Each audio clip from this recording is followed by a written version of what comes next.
How do you feel about your centenary year? I'm very happy to be here live to celebrate the 100th birthday. I thank God for long life. But as Bishop Shugo said, 100 years is for the preparation. 120 years is time to fly. So we pray to allow us to time to fly.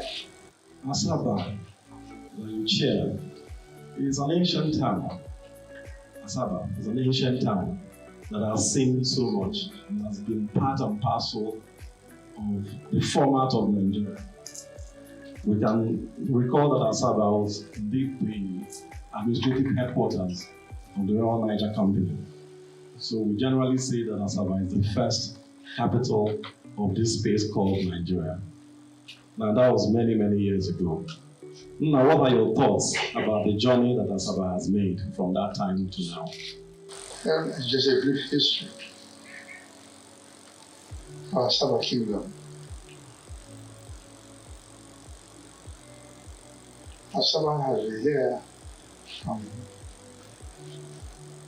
the information available for about 500 years. The first acknowledged king of Asaba was Nebisi, who came to Asaba from the Kerala. When he died, unfortunately, there was no successor,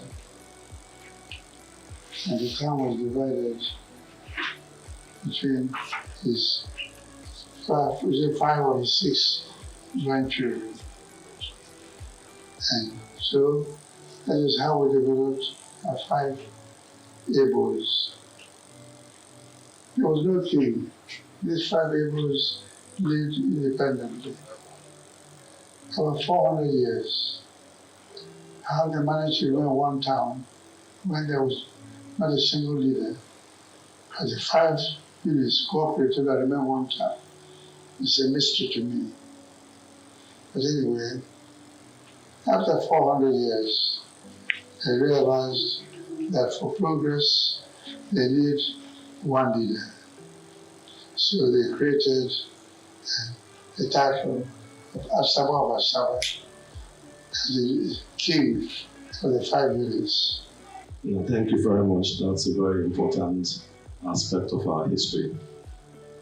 Now, well, the time you've been Asaba, I'm sure, has enabled you to have a particular perspective on governance issues in the country.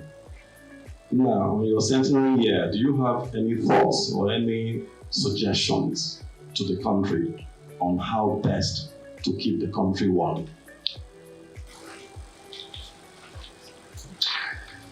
As we developed Asaba, and during my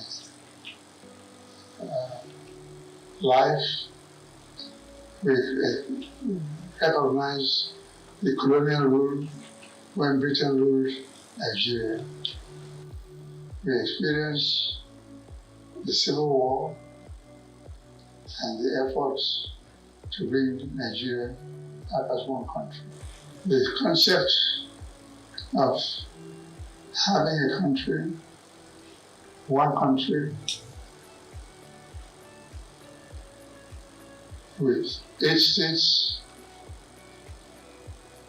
was initiated by General Gowon. So the concept of state creation in Nigeria was born. We fought for independence, and with independence, we have a new constitution.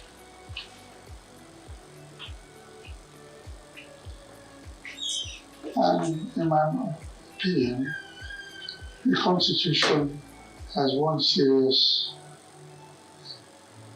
defect. Britain ruled Nigeria as the British colony, and for many years was peace and development. And I believe that the peace and development in Nigeria during the colonial period is that Britain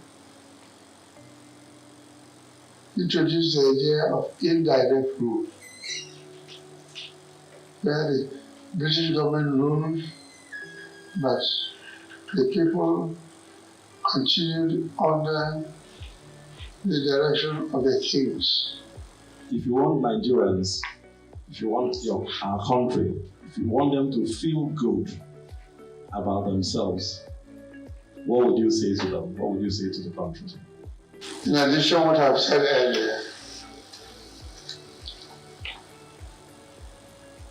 we have to fight poverty.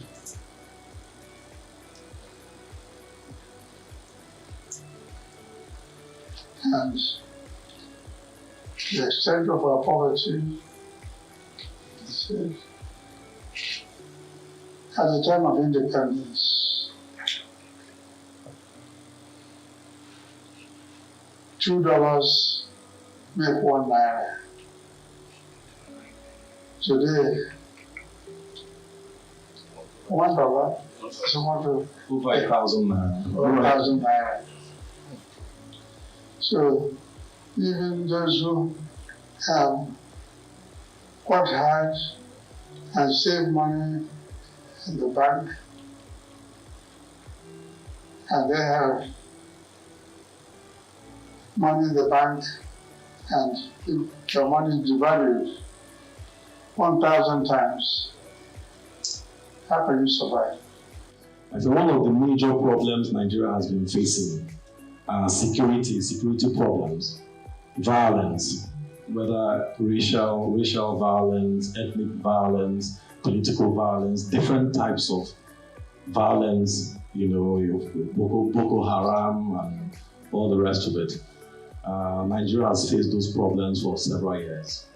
Do you have any particular reflections or thoughts or advice for the country on how to deal with them? I have those issues in mind when I propose the amendment to the Constitution. I believe that if the same principle of indirect rule have been established, that the traditional system will identify those rebels, and if they identify them, they can stop the violence of that nature, like Boko Haram. If Boko Haram and others that are rebelling in that way know that they are part of the community, and the community can identify them, I think we will no longer have rebels like Boko Haram in Nigeria. Now, the other type of challenge that Nigeria is facing are ethnic tension, ethnic suspicion, ethnic disagreements. Igbos not trusting Yorubas, Yorubas not trusting Igbos, Hausas not trusting Igbos, Igbos not trusting Hausas. This has continued to be a major drawback to Nigerian development goals. Now, do you have any reflections or thoughts for the country on that?